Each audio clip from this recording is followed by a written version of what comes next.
सांगलीत स्मार्ट मीटरच्या सक्तीविरोधात smart meter हटाव कृती समितीच्या वतीनं मंगळवार दिनांक 1 सप्टेंबर 2026 रोजी सकाळी 11 वाजता जिल्हाव्यापी विराट मोर्चाचे आयोजन करण्यात आले आहे। सयाजी हॉटेल विश्रामबाग येथून मोर्चाला सुरुवात होऊन तो विश्रामबाग येथील वीज वितरण विभागाच्या कार्यालयावर धडकणार असल्याची घोषणा कृती समितीचे अध्यक्ष चंदनदादा चव्हाण यांनी केली।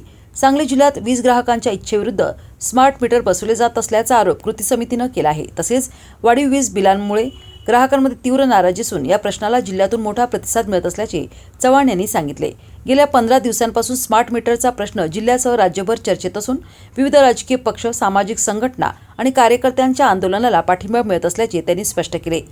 कार्यकारी अभियंता, वीज वितरण विभाग, सांगली यांच्या कार्यालयावर निघणाऱ्या या मोर्चात सर्व वीज ग्राहकांनी मोठ्या संख्येने सहभागी व्हावे असे आवाहन चंदनदादा चव्हाण यांनी केले आहे।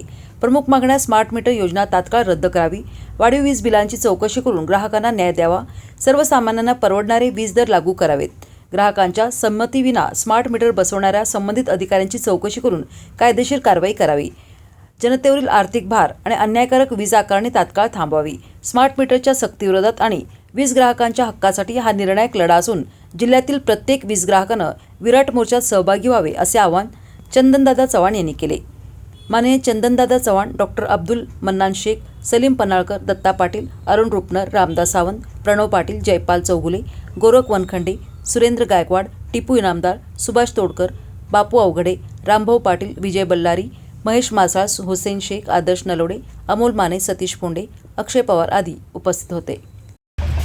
सांगली जिल्ह्यामध्ये स्मार्ट मीटर हटाव कृती समिती ही सर्व पक्षीय संघटना, ज्येष्ठ सामाजिक कार्यकर्ते यांनी बनवलेली आहे। ही कशासाठी बनवलेली आहे तर या जिल्ह्यामध्ये स्मार्ट मीटर वीज ग्राहक यांची मीटर व्यवस्थित चालत असताना, कुठल्याही त्या मीटरच्या तक्रारी नसताना हे स्मार्ट मीटर हा बळजबरीनं लादण्याचा उद्योग या राज्य सरकारनं केलेला आहे। आणि या स्मार्ट मीटरच्या माध्यमातून जिथं 500 रुपये बिल येत होतं तिथं 2-2.5 हजार रुपये आलं, 4-4, 5-5 पटीनं जर बिलं सर्वसामान्यांच्या वरती लादून हे जर सरकार लूट करत असेल तर या लुटीचा परिणाम या येत्या काही कालावधीमध्ये सरकारला भोगायला मिळणार आहे। आणि याचा असंतोष या जिल्ह्यातून उफाळून आलेला आहे।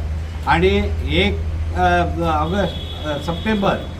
सप्टेंबर 2026 रोजी या कार्यकारी वीज वितरण अभियंत्यांच्या कार्यालयावर या गाडगिळ यांचं जे ऑफिस आहे त्या चौकातून MSEBच्या कार्यालयावर विराट मोर्चा या सांगली जिल्ह्यातल्या वीज ग्राहकांचा निघणार आहे। वीज ग्राहकांच्या हक्कावरती गदा आणून बेकायदेशीररित्या त्यांनी मीटर बसवलेले आहेत, कुठल्याही प्रकारचे पूर्व सूचना दिलेल्या आहेत, त्यांची संमती घेतलेली नाही आणि ग्राहक संरक्षण कायद्याचं उल्लंघन करून बळजबरीनं जे मीटर बसवणारे अधिकारी आहेत त्यांना घराकडे घालवण्याच्या निमित्तानं हे सुद्धा असे काही मुद्दे आम्ही घेऊन या अधिकाऱ्यांना सबक शिकवली पाहिजे। आणि या मोर्चामध्ये जर संबंधित अधिकाऱ्यांनी जर हे तात्काळ नाही थांबवलं तर पुन्हा हेच कृती समितीचे कार्यकर्ते या राज्य सरकारला जनतेचा उद्रेक दाखवण्यासाठी कायदा हातात घ्यायला सुद्धा मागं पुढं पाहणार नाही। धन्यवाद। जय हिंद, जय महाराष्ट्र। आणि या निमित्ताने मी सांगू इच्छितो की ह्या जनतेचा लढा, या लढ्यामध्ये सर्वांनी सहभागी व्हावा अशी विनंती करतो। जय हिंद, जय महाराष्ट्र।